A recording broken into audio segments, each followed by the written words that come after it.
Hey guys, my name is Dr. Sharnael Wolverton Sehon. I wanted to hop in and just talk to you a little bit about partnership because there is a little bit of science behind the whole thing.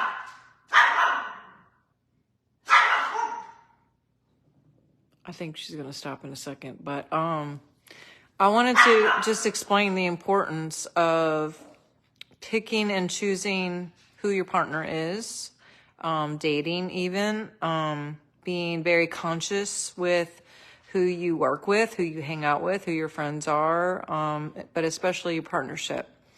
On a neuroscience level, scientifically, when you partner with someone who has anxiety, whether that's a friend, a coworker, what have you, you know that you start acting like the 5 people that you hang out with the most. And scientifically, how that's proven is, hey, Crystal, hey, guys, we actually sweat. And when we sweat cortisol, and it is felt and picked up by other people, as well as pheromones.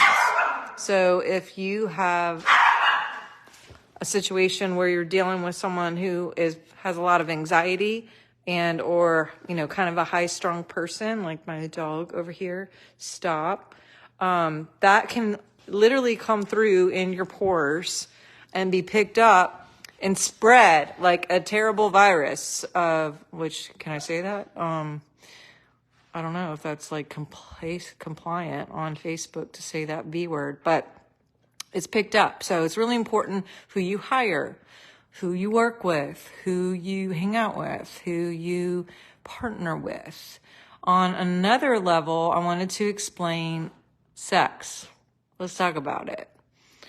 Sex, when a man and a woman come together to do the thing, there are chemicals that are released, and one of them is oxytocin. Oxytocin is a bonding chemical, type of chemistry hormone that is, usually let out, released during sex. It can also be a lot of other different things that cause that oxytocin to come out. I mean, it can be as innocent as hanging out with your animals, not in a sexual way, obviously, but just eye-to-eye contact with animals, bonding with your baby when your baby's born, breastfeeding. There's a lot of different ways that oxytocin can be released. But in sex, when oxytocin is released by the man, what happens is the testosterone sort of literally cancels it out.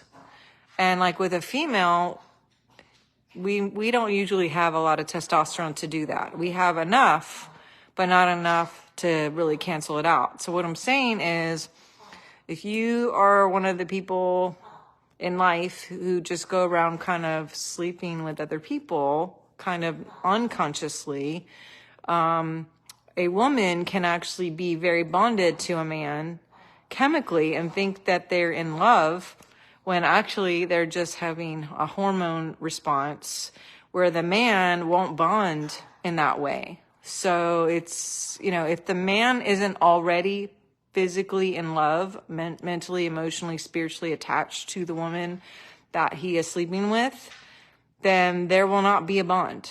So casual sex isn't really a conscious, I guess it can be a conscious choice, but it may not be your highest. Not to mention all of the electric bonds, the pheromone. I mean, there's all these things with cords electronically that may need to be cut if they're not your highest. And not to mention that a woman who dies, you can actually find every partner that they've ever slept with in their brain if they do an autopsy, as well as every child they've ever conceived and or created, whether it was born or not.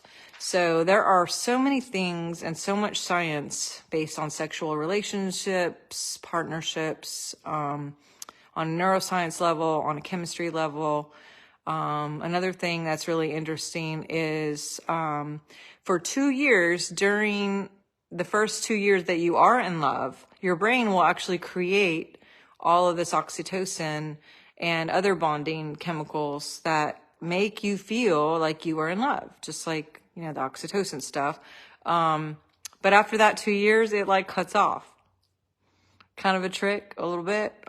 So some ways that you can actually create your own bonding, doing something new with your partner, going out and seeing a site that you've never seen before, or go visiting like a movie, or, date night, or go trying a new food, or jumping out of an airplane, adrenaline, things like that. Like, that's why things like shows like The Bachelor and what have you, if you watch those things, which maybe I do, maybe I'm just talking about my friends who do that. If you notice, towards the end, they're all confused. And they're like, oh my God, how can I possibly be in love with 14 people at once? Well, maybe because you slept with all of them, and you jumped out of planes and did hot air balloons and did all the things that actually physically create those bonds, that now you are confused. Cancel clear, not you, but whoever's doing that can actually be extremely confused and think that they're in love with all of those people. And it could be very difficult to actually make a rational, conscious choice on what is the real situation in that, because there's so many chemicals and pheromones that are interchanged during those things. So anyway, all of that, just a little free stuff that I thought would be interesting to throw out there. Those of you who are single, those of you who may be entrepreneurs and you have to hire and fire people, or you work in a business where you're hiring, or just being around your friends. I tend to I have a lot going on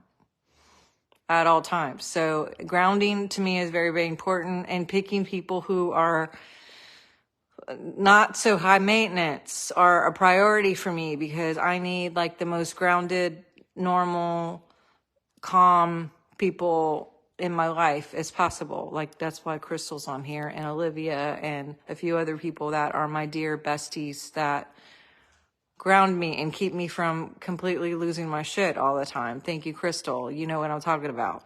And they have seen all sides of me, and they know, like, anyway, they're just perfect friends. Thank you, Crystal. You're my bestie. So, and I have a group of like a few dear friends, which is funny. I was just talking to the guy on The Office, David Wallace, today, who's, AKA the real Andy Buckley. And we were talking about the older that we get, like the more you realize that you only have like a real small group of true friends.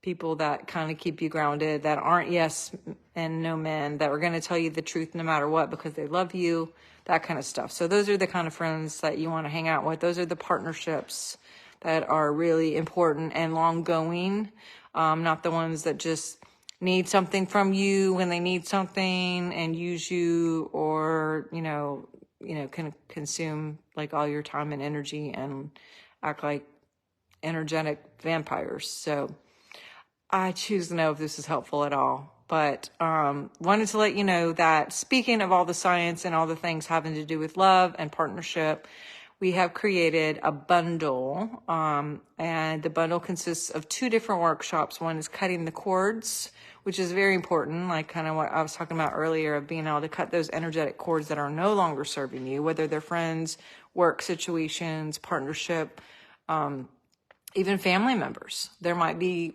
cords that need to be cut in order for us to get to that new level, whether the new level is abundance, finances, health, mental and spiritual health, not just physical health. Definitely abundance. I know I mentioned that twice because that seems to be a thing right now. And just, to elevate your life, sometimes there are literally physical and electronic cords that need to be cut. And then I Am My Divine Partner, which is one of my favorite courses that I teach, all from personal experience. And I have had a lot of experience in that, reverse engineering my own really tough, terrible situations, and remembering my love and remembering my partnership, my true partnership with my love, who is like the best man on the planet. I'm just saying, Brian Sehon, who is the love of my life. So there's that. And if you are interested in finding your love and really getting into that synced up partnership of finding your true soulmate, and or if you are already with your person, but maybe things aren't just exactly the way they could be. You know, there's always room for improvement.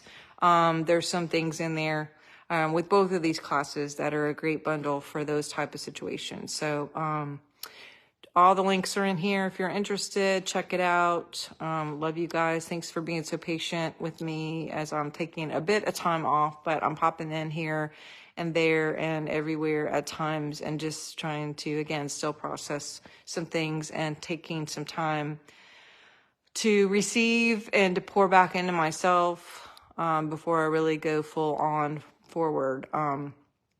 The show tomorrow or Thursday is really good. You won't want to miss that. If you guys are Office fans, dude, I love David Wallace. He is just a hoot and just such a sweet guy. So Craig and I had a blast with that today, but hope you guys have a great night and check out these links if that's something you're interested in. And thank you for being you guys. Thanks for being on my channel. Thanks for being on my platforms. Thanks for being encouraging and loving through all the things. And I'm sending you guys love and good vibes because I know I'm not the only one going through some crazy stuff right now. And we are going to make it. You are going to make it. I'm going to make it. We are getting through this. We're not only going to get through it, we are thriving and we are going to expand our love. And we are already expanding our love for our new upgrade and our highest in this season and this time for such a time as this. All right. Love you. Love you, Crystal. All right. Bye.